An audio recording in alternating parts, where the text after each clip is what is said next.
The Louis Bellina Show, final hour on a Monday. The Louis Bellina Show, presented by CC Electric. Here's how we do.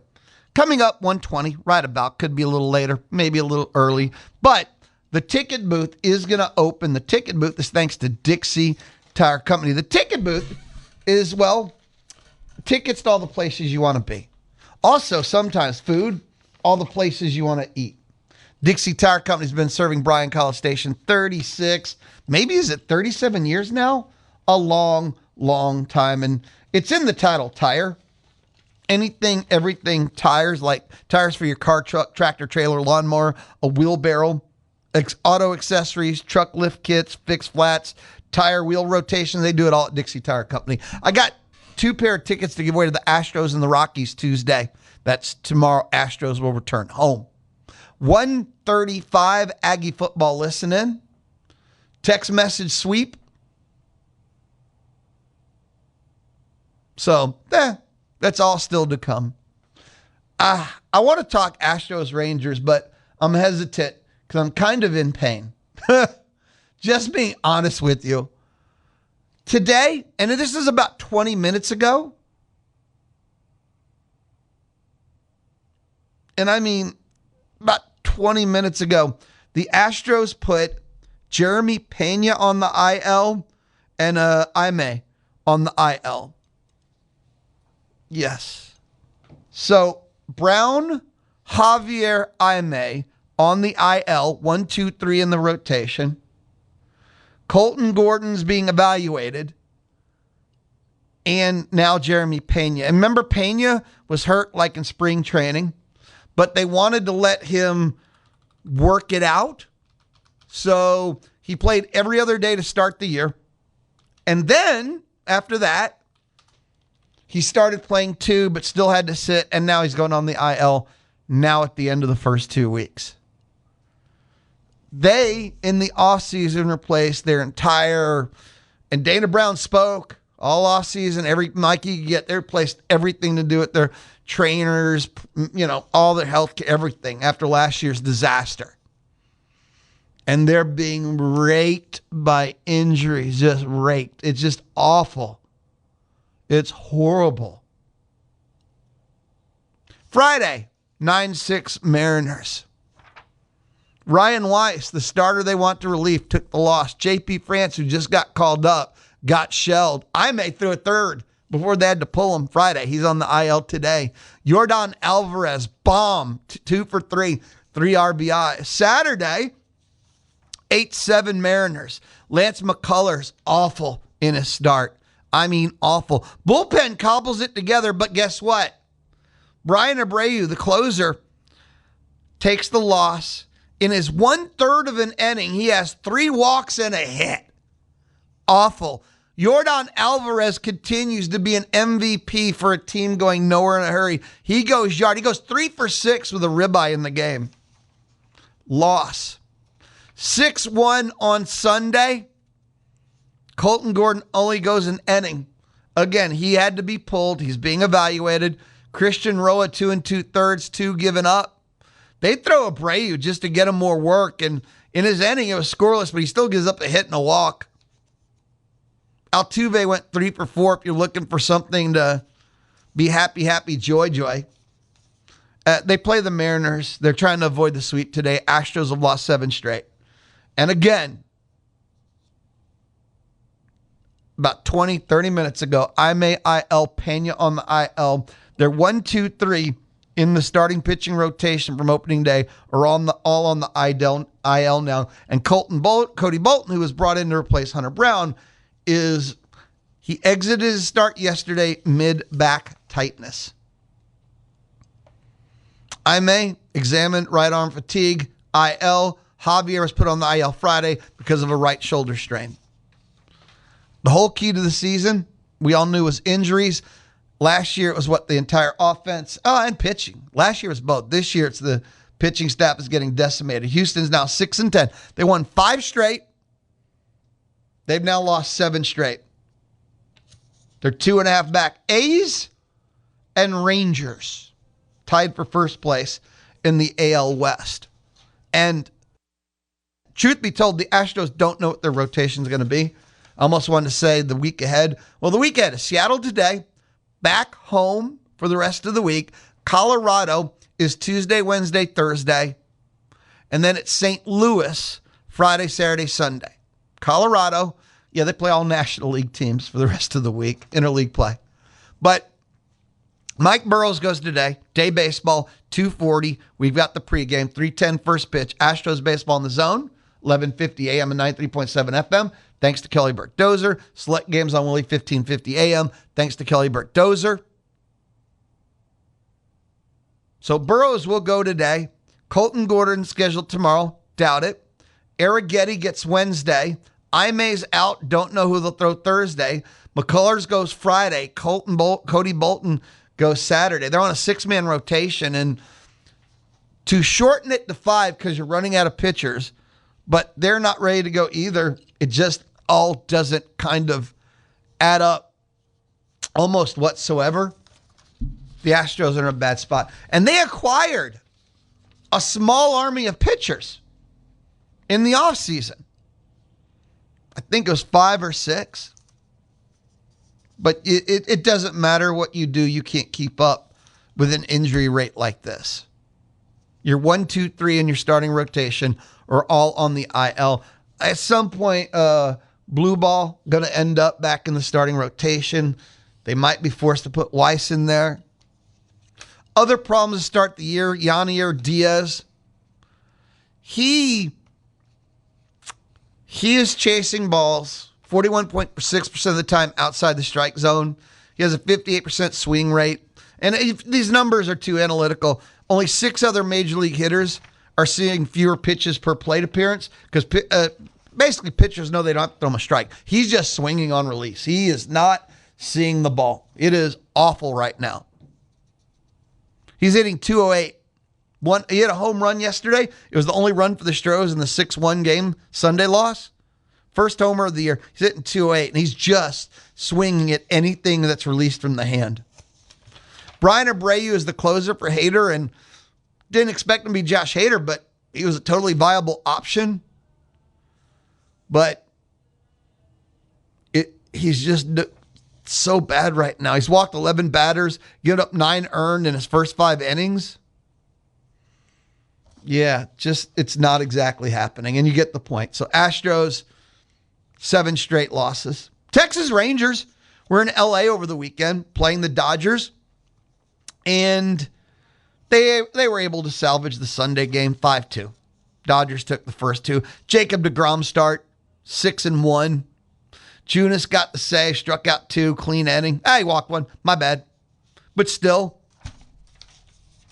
So the Dodgers are able to salvage 1. And the Rangers, Texas Rangers, have a chance to eat this week. The Rangers for the week ahead, Rangers for the week ahead at Seattle. At Oakland, They have at the A's 4-game series at the Mariners. So it's West Coast roadie against the A's who are playing well, but they're not a good team. And then Friday, Saturday, Sunday will be at Seattle. So a chance for the Rangers to continue. It's a barely 500 start, but it's the AL West, which is barely 500 division. Evaldi goes tonight. Gore goes Tuesday. Rocker goes Wednesday. And then Thursday, when the 4-game series wraps up with the A's, it's lighter. And then in Seattle, deGrom, Evaldi, Gore. I think the rotation sets up well.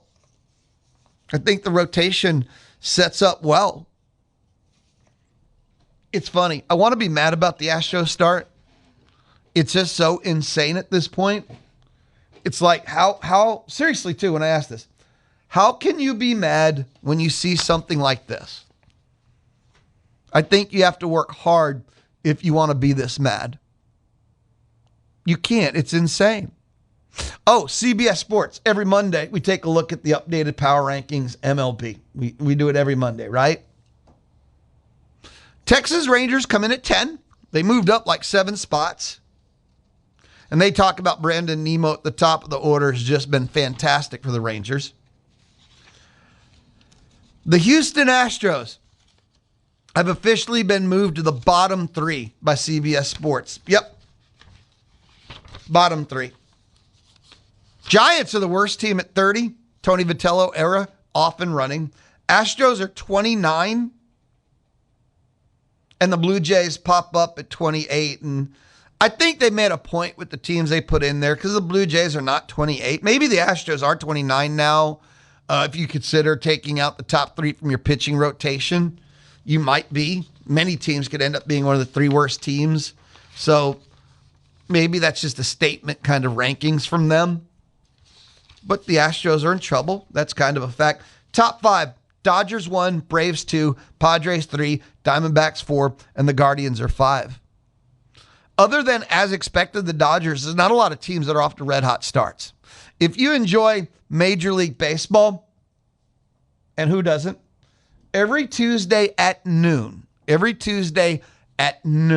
Joe Sheehan of the Joe Sheehan newsletter joins me on the D4 Land Services hotline.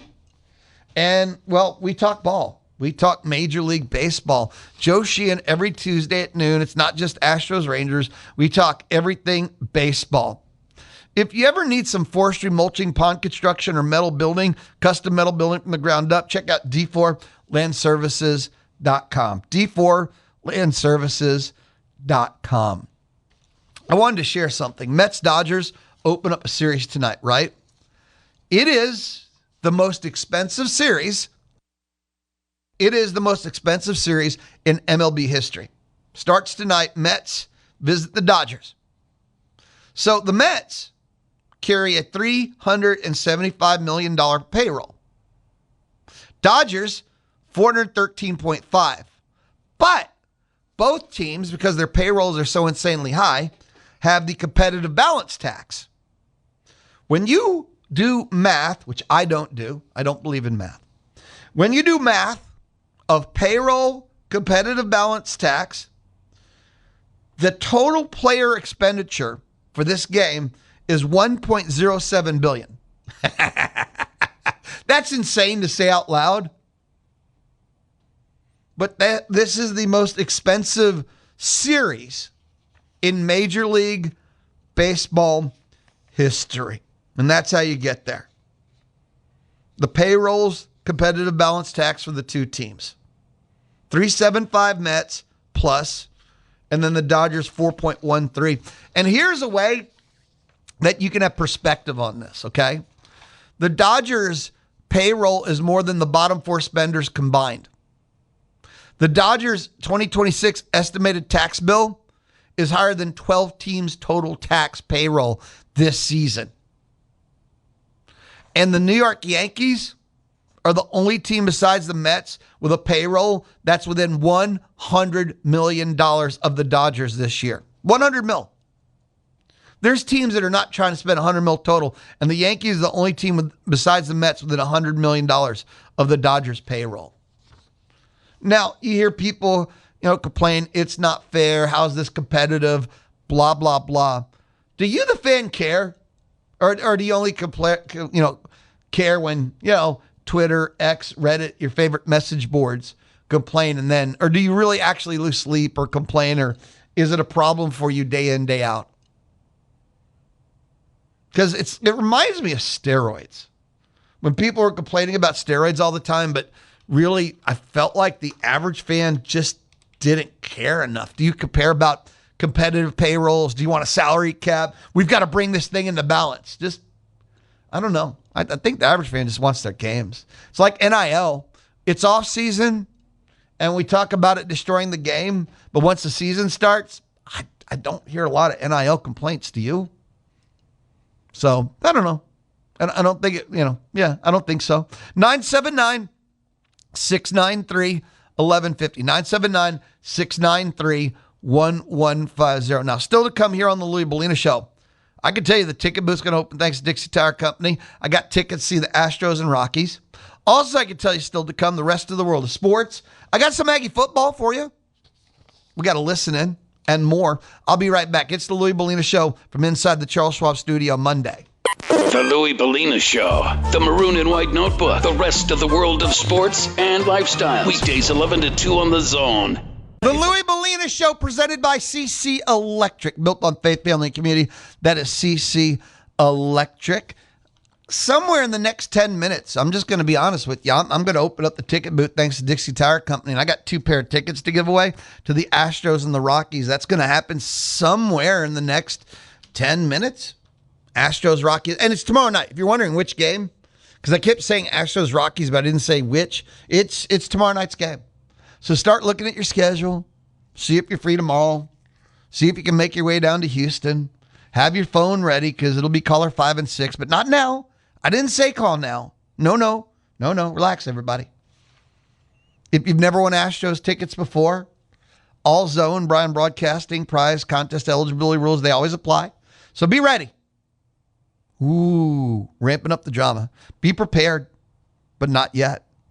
A&M has 4 spring practices remaining: Tuesday, Thursday, Friday, and Saturday. Saturday will be the spring game. There's been a little announcements popping up about what all will be taking place at the spring football game. I saw $6 beers.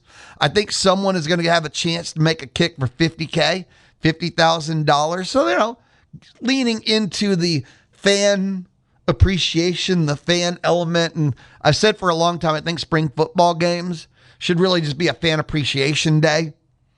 The game practice part of it is, I don't know the importance of it. A public practice is not going to have a lot. You're not going to see starters out there extended playing with squadsmen and mixed groups that can get anyone injured. I've said that any player that you're counting on for the next season, if he plays more than one series, is probably a mistake, just to be honest with you. I'd have no problem as opposed to game. It was a controlled scrimmage, but fan interaction, a fan event, fan day, fan fest, a fan fest. There's nothing wrong with that. Having that last practice, being a fan festival, that to me, that's a heck of a way to end the spring and send us into the long off season. I'm in. But I've started to notice a lot of fun stuff being kicked out. The Legends game, and they're going to give away signed autograph memorabilia and stuff. A quick survey. You don't have to participate, but text. Are you going to the spring game? Spring game this year, not going to run into Chili Fest. It's not going to run into Parents Weekend. I do wonder if it will help attendance for the spring game, because there's not a million other things going on this weekend now. I don't think that spring football attendance is tied into anything. I will say I used to. Foolish on my part. I'm not going to lie. My hand is raised. I was a moron. I can admit that now.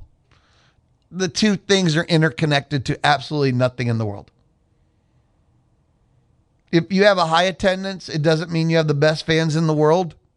If you have low attendance, it doesn't mean there's something wrong with your fan base. So, but just kind of wondering who's going to make their way out. I will say, trying to draw analysis, trying to project what it means for the 2026 regular season based upon anything whatsoever you see in a spring game, I think that's dangerous work. I think you shouldn't, because it's a spring game. They look so much faster. They look so much stronger. That player is going to be all SEC, all Big 12, things like that. And it's like, oh, that's dangerous. That's dangerous. But yeah, I just throwing it out there. I will admit, I've watched some spring games. Usually record them, watch them back when I have time. Don't know how many live. I'm sorry. You hear the chuckle part. I think the most famous spring game was year one. I think it was Coach Fran. And they came out there and everyone was talking about, man, they're so big. They're like massive. And, Coach Fran had the Night of Champions. Was that him, right? But this team looked massive. But I think everyone forgot to notice, but they couldn't move more than 3 feet in any direction because they were all just muscle and they were slow and there was no like athleticism to it. And then the season started and it was like, So they could punch through a wall, but they might not be able to run to the wall. A lot of weird stuff in the Coach Fran era, but that's a different time. We've all healed and moved on. Okay, we've all moved on. I don't know about healed, but yeah. So who's going to make their way out for the spring game now that you have no conflicts in life, especially? Something I wanted to share, Aggie football and CBS Sports. I don't think this is a special revelatory. I can use the right words. But they looked at every top 25 team and said best case and worst case scenario. Best case, worst case scenario. And they have A&M 6, if you're wondering. CBS Sports thinks A&M is 6 in the country entering the season. They said Texas' best case is 12-0. And it's funny, they have conference record too. Well, if you're 12-0, we know what they have them going in the SEC. So they think best case is 12-0 and worst case is 8-4/6-3 in SEC play. Best case, worst case. I know the worst case would be as if the O-line is kind of as garbage as it was last year. That would be pretty straightforward. I mean, if the O-line doesn't pan out, they can be 8-4.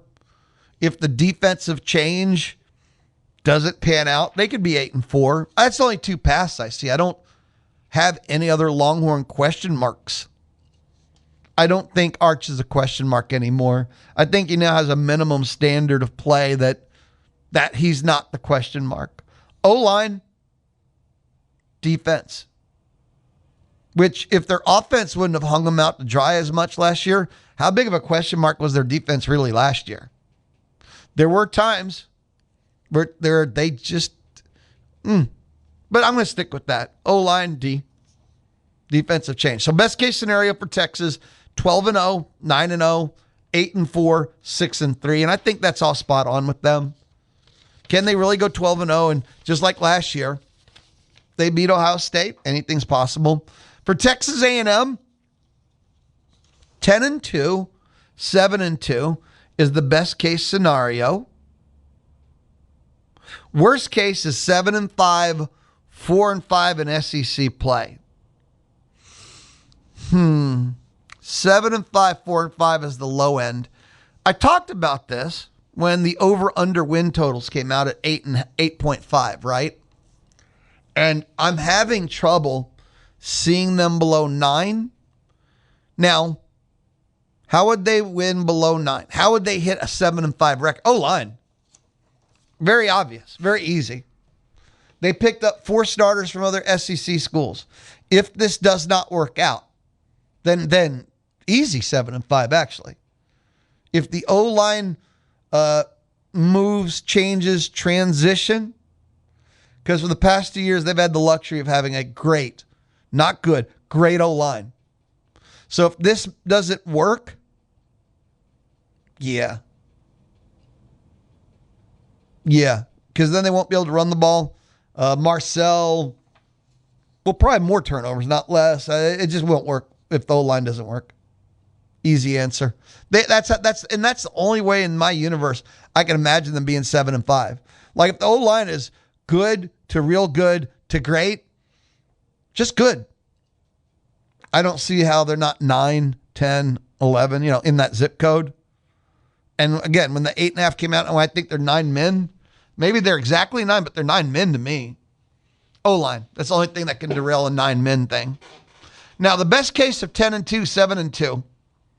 Brutal schedule.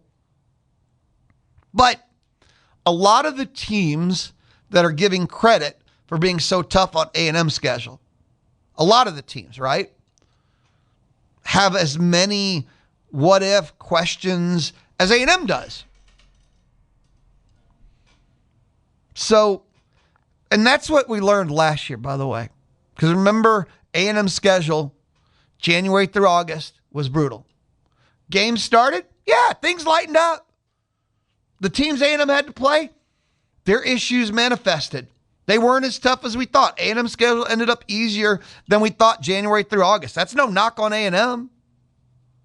So, right now, the schedule looks pretty brutal. But that's like giving credit, like a lot of the national people are, that LSU is going to be a top 10 team. Okay. But we know they can be 8-4 in a heartbeat. So anyway, 10-2, 7-2 is the best case scenario. I don't feel like that's unrealistic. Like I said, I already think they're 9 kind of men, so I'm 9-10, and by the way, and that's in April. Everything I think is the O-line. There's so many weapons on offense. And I guess for me, when I'm doing the number of ifs, if the O-line, but then Marcel, did he next step? Where's his progress? Okay. But definitely it's the O-line is the determining factor for A&M. People keep saying Marcel. I believe in Adam Cushing above all. So do you have your best case, worst case ready, or is it too early? Do we need to wait for like June? Do you have a best case, worst case for Aggie football? Because best case, sure, 10-11. Worst case, I don't want to quibble with one on each end of this, but I think best case would be right back at 11, and I think the worst case would probably be 9. I know this. They can't step back. I think it's so important because we keep talking about the national perspective has changed. The culture has changed. That things have changed. Change. That one word has changed. If it's changed, you've got to win 10. You've got to go back to the playoff. I know a lot of people would argue that 9 has changed. 9 won't get you in the playoff. 9's not 8. The 8-4 world again. The lukewarm, irrelevant mediocrity of 8. But, man, if you want to stick with the change, I think you need 10. High standard. I'm well aware of that. But that's change, isn't it? Does that not equal true change? And on that schedule, it'll be tough, but isn't that the point? 979-693-1150. 979-693-1150. A timeout and a return. I got an Aggie football listening. Antonio Saka is next. The transfer, is he the next sack master general? We'll hear what he had to say. I'll be right back. It's the Louis Bellina Show, Monday on the Zone. Texas A&M's home for champions with March Madness, the Super Bowl, and the College World Series. The Zone. 1150 AM and 93.7 FM. It is the Monday edition. Time now. I got an Aggie football listen in for you. Anto Saka. Again, we do it in their words, and he met with the media. Here's what he had to say. Anto, what is it about A&M that brought you here, and what are you seeing from your teammates so far as spring practice goes? Yeah, I mean, one thing about A&M, I know that they're going to come out here and play defense, especially within these last couple of years. They put a lot of guys in my position into the league, and that's something that I wanted to be a part of. I love how disruptive they are, how they get off the ball, how they get to the quarterback. So, like I said, I wanted to be a part of that. As far as what I've seen out of the guys so far since I've been here, we're a young group. We're kind of unproven, but I know that we have a lot of dogs in this room, and I'm excited for people to see what we really got going on.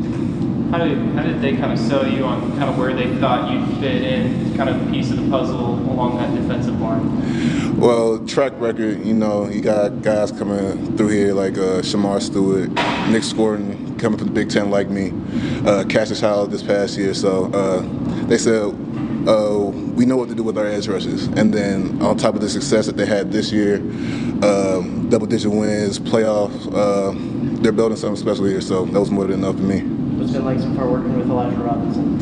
It's been great. Coach E, he's a man, real humble, real down to earth, a great teacher, almost like a father figure in the short time that I've been here. It's been great. So what does Texas A&M hit with you? They get an explosive pass rusher, someone who can get home, juiced up, and a great teammate overall. So if you're getting into the quarterback regularly, like some of the guys you've already mentioned, is it going to be okay if they pronounce your name wrong and just call it Saka? No, I mean, Saka, I mean, like, it has a nice little ring to it, so, I mean, by all means, have fun with it. How would you describe the way you were used at Northwestern, and how made it different here, you think, as far as how they plan to use you?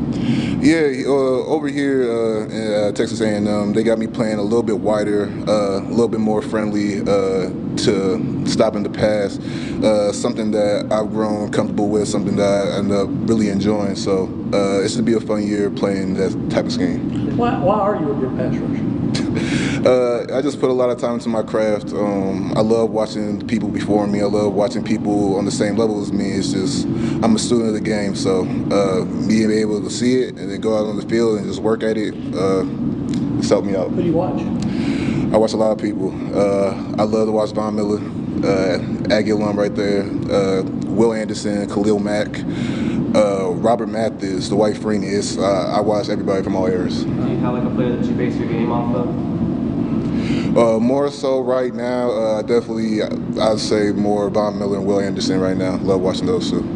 How do you feel like you and Marco really complement each other at that spot? Just kind of how competitive has it been so far in the spring as well? Marco's great. He's a young guy, but he's competitive. He's shown that he's understanding the game, and he can rush the passer too. When we're out there in practice, when it's third down, it's almost pick your poison. So I love rushing besides Marco. He's going to be a really great player. Well, if you're a student, you knew how well that A&M pass rush, how productive it was last year. So just from what you've been able to ascertain, I know it's only 10 practices, but you got an idea what kind of pass rush A&M could have here?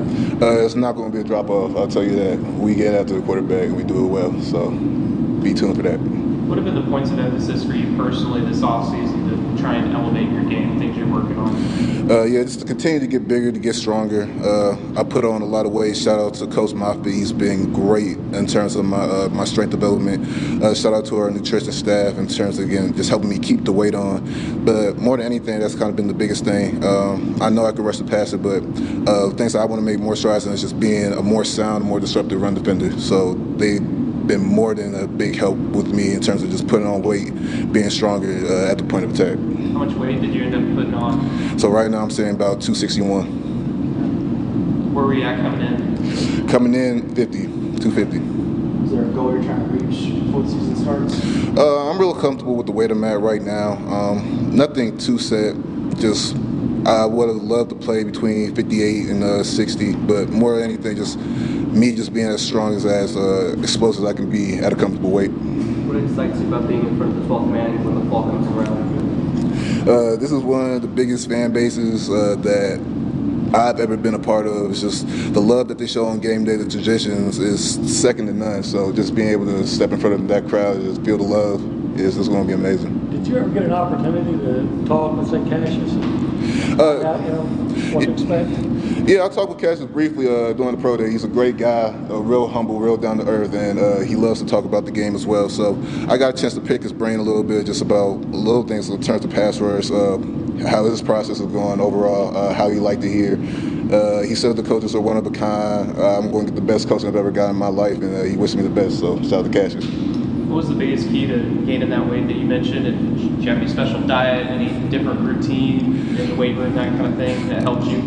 Yeah, just a different weightlifting program, a different nutrition program, just really honing in and being more of a professional on my end to really make that happen.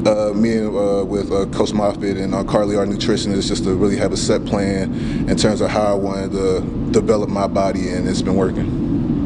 That's Anto Saka, the transfer, next big rush edge for A&M. We're going to find out this upcoming season. We'll continue with the Aggie football listen, and here's A&M quarterback Marcel Reed. Kind of like the next step of the development going to look like in your second full year to start. Yeah, just a consistency factor. I think going into this season, I'm trying to be as consistent as possible, trying to eliminate the negative plays in all ways, whether it's losing some yards, taking the sack instead of throwing the ball away or turning the ball over, especially in critical situations like we're in 3rd and goal, we have field goal in our pocket, or we just got the ball back and I'm giving it right back to the defense. I'm trying to eliminate plays like that. So just trying to find that and get hit my reads quicker, communicate with the receivers and figure out what we're trying to do, because we have a couple of new guys, obviously, and we're just all trying to be on the same page. So that's what the spring is for right now. Speaking of new guys, you built up quite a connection with Isaiah Holden. Just tell me what's been like working with him throughout the spring. Yeah, it's been awesome. Everybody knows that he's from my hometown, so just kind of having that connection, previous to him coming here is super special. Being able to have our parents, both come down, every Saturday this year, who've already shared a relationship is going to be pretty awesome. So I'm just excited to be playing with him and having that Nashville bond on the field. What has home in Wiggins been like so far as an offensive coordinator, and how are things maybe similar or different to Coach Klein's? Yeah, Coach Wiggins, I think he's a real kind of person's coach. He connects with his receivers, obviously, because he was a previous receivers coach. So it's not hard for him to get a word out to them. And I think that's really what we need. Everybody knows how receivers work, and he can manage that pretty well, along with me managing it. So it's just been special having him. I like him calling plays. He's done a really good job so far this spring, and it hasn't really changed much. We just kind of changed a little bit of terminology, maybe a little bit of tweaks in some schemes, but it's going pretty good so far. Marcel, how much of a factor can Isaiah be, do you think, in your continued growth, and especially when you are in the red zone and things like that? Yeah, he's going to be a huge factor. I mean, when you have a guy who's 6'3" plus on the outside, where you can throw some one-on-one balls and give those opportunities when they're trying to overload a side in the secondary, that's going to be critical for us, especially like you said in the red zone. And just having a vertical threat like that with speed and size is going to be really good for us. And you mentioned y'all have some history from Nashville, I guess 7-on-7 and things like that. So have you been able to develop a rapport with him maybe quicker than some other new receivers? Yeah, it's been really good. We've always been able to come back home in the offseason and train together. We've always had it. We've always had me throwing the ball, him catching it. So it's familiar to us. And when we get out on the field, it's just we're just going to have fun while executing. How have you seen him develop from when y'all were in your 7-on-7 days to when he showed up here now? Yeah, no, he's developed a lot. I mean, obviously being in college changes a person, and he's gotten bigger, gotten stronger, gotten faster. And I think, one thing about him, he has sure hands. So I can always expect him to catch the ball when it's in his vicinity, and I'll never have to doubt that. You mentioned trying to eliminate some of the negative plays that you had last year. I'm just curious, as you got maybe a chance to go back and watch the tape, particularly the turnovers late in the season. Was there a common thread you saw in some of those plays that you're trying to improve on in that aspect? Yeah, I think me being able to make movements in the pocket while keeping my feet at a good base and keeping the throw level is really what's important. A lot of those throws I had sailed over and went over the head of receiver. So just trying to keep those on make on-body throws this year is what I'm really trying to focus on. Curious too, just about what it's like with Joey Lynch, a quarterback coach now, and Elko mentioned he's pretty much strictly quarterbacks, and I'm just curious what you've seen, maybe a benefit in that aspect as well. Yeah, I think having a legitimate quarterback coach, like you said, is really awesome. He can really focus in on us instead of just the entire offense. He does a really good job in meetings and just trying to point out certain things that we need to work on. And I think my relationship with Coach Lynch is amazing. I go up there and talk ball with him all the time, whether it's just watching practice or talking about extra protection stuff. We have a really good relationship. He was the OC at Vanderbilt when I was in high school, so I used to go up there a lot. When I was a recruit then, so we've had it for a while. So just being able to have him as my coach this year is awesome. After the benefit of a poll last year starting, you come into this year potential, want to be a leader. How much more comfortable are you now compared to where you were about a year ago? A lot more comfortable. When you get experience and you've seen things and you're able to tell people, it's just like your parents telling you stuff. You might not want to listen, but they're going to listen eventually when it happens. So me being able to be vocal towards my teammates and them kind of understand through practice and through understanding and just going through it, understanding it, it's really important for me. And I think I've taken a step just being a lot more vocal, having the confidence to be vocal, because I know that people look up and know that I'm going to work my hardest and put my best effort on the field every day. Does Holman encourage you to run more, or is it just kind of the same approach as it's always been? Because you are a very dynamic runner. Yeah, I don't think anybody's ever really encouraged me to run more. They know that I'm going to do it on my own if it comes to it. I think what they have encouraged me to do is make a quick decision. So if I see something pre-snap or just throughout my read, get out of it and scramble the pocket or get to the check down quicker. Sometimes I get outside the pocket and there's people coming at me and I'm looking downfield. If I don't have it, I'm gonna throw it out of bounds. So I think just emphasizing that and, like I said, eliminating those negative plays, taking lost yardages is what's really important. That wraps up our Listen In Marcel Reed. Before that was Ento Saka. That was our Aggie football Listen In here on the Louis Bellina Show. And again, 4 more practices remain in spring football, culminating with the spring game on Saturday for Aggie football. When we come back, final thoughts on a Monday. It's the Louis Bellina Show presented by CC Electric. Residential, commercial, and industrial services. It's what they do at CC Electric. Be in the know about the Louis Bellina Show. In the morning you are awakened by the twitter of a little bird. Follow at Louis B1150. That's at Louis B1150. Follow us on Twitter. The Louis Bellina Show wrapping things up on a Monday. Louis Bellina Show from inside the Charles Schwab studio. In uncertain times, Charles Schwab remains invested in their clients. That's you. By offering personalized guidance and clarity. It's personalized because we got Mark Sim right here in College Station. Get answers to your questions. Learn more at schwab.com/College Station. Tomorrow, Logan Lee, 11:20. We got to talk about Bucky getting the leading scorer in the nation back. Tomorrow at 12 o'clock, Joe Sheehan of the Joe Sheehan newsletter joined us on the D4 Land Services hotline.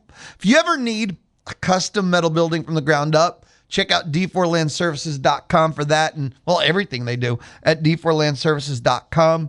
1 o'clock, Olin Buchanan of Texags. 1:50 will be Community Spotlight, Aggieland Humane Society. That is all tomorrow, Tuesday. Before we head out the door, had to share this. Jace Lavalette hit his first professional home run for the Lake County Captains. Man, sometimes when you hear these minor league teams, it warms my heart. It makes me smile. The Lake County Captains. Why not? So Jace goes yard, his first professional home run for the Lake County Captains. Congrats, man.